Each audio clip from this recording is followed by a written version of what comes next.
नमस्कार दोस्तों, मैं आपका ज्योतिष मित्र अशोक श्रीवास्तव। क्या आप बहुत परेशान हैं? क्या जिंदगी में प्रॉब्लम्स ही प्रॉब्लम्स हैं? घर में कोई मांगलिक कार्य नहीं हो पा रहा है, सोर्स ऑफ इनकम लगातार घटते जा रहा है, तो हो सकता है कि आप पितृदोष से पीड़ित हैं। पितृदोष होता क्या है, इसके कारण क्या है, लक्षण क्या है तथा इसका निदान क्या है? जैसा कि आप सभी जानते हैं, इस वर्ष 8 सितंबर से 21 सितंबर तक पितृपक्ष पड़ रहा है।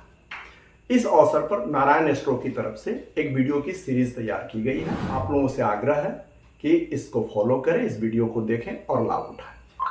मित्रों, पितृपक्ष में पिंडदान, तर्पण और श्राद्ध जैसे अनुष्ठान करके अपने मृत पूर्वजों के प्रति हम उनका आभार प्रकट करते हैं।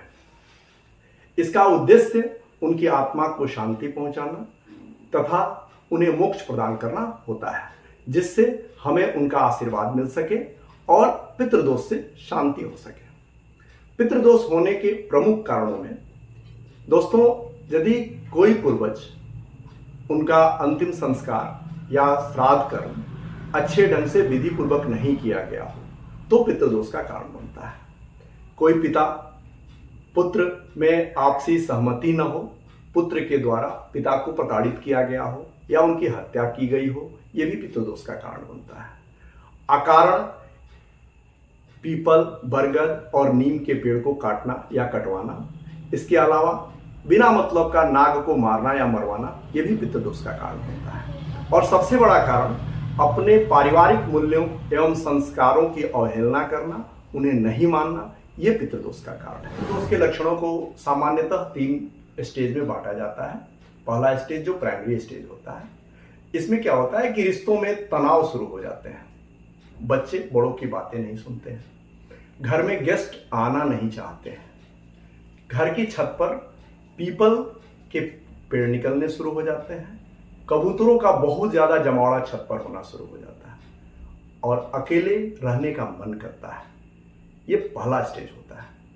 दूसरे स्टेज में रिश्तों में अब झगड़े शुरू हो जाते हैं, बिजनेस में नुकसान शुरू हो जाता है, घर में मांगलिक कार्यों में बाधा आनी शुरू हो जाती है, शादी होती नहीं है, यदि होती भी है तो डाइवर्स सेपरेशन हो जाता है, संतान हुआ एक तो होता नहीं है, यदि हुआ तो एबॉर्शन मिसकैरेज होगा या फिर मृत संतान पैदा होगा या फिर वो डिसेबल होगा और लॉसेस बढ़ते ही जाते हैं।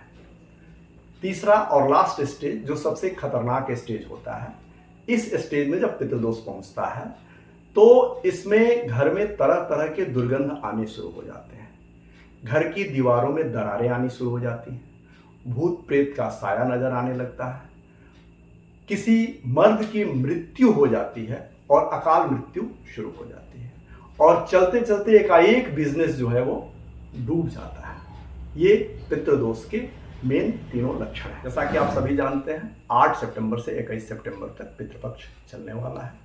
यदि संभव हो आप एलिजिबल हो तो गया जी में जाकर पिंडदान कराएं, नहीं संभव हो तो त्रिपिंडी श्राद्ध भी आप करा सकते हैं।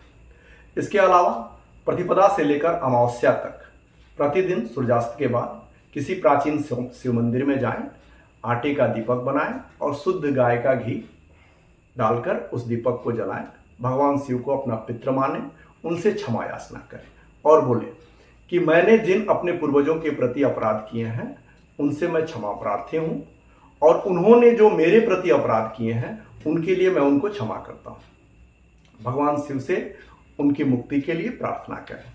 15 दिनों तक लगातार किसी गौशाला में जाएं और गायों की सेवा करें। अपने पूर्वजों का पसंदीदा खाना रोज बनवाएं, साथ में थोड़ा सा खीर बनवाएं, उसे किचन में रखें पानी के साथ और सुबह उठकर उस खीर को छत पर डाल दें। और सबसे प्रमुख बात, अपने पारिवारिक मूल्यों और संस्कारों का पालन करना शुरू कर दें। धन्यवाद, नमस्कार।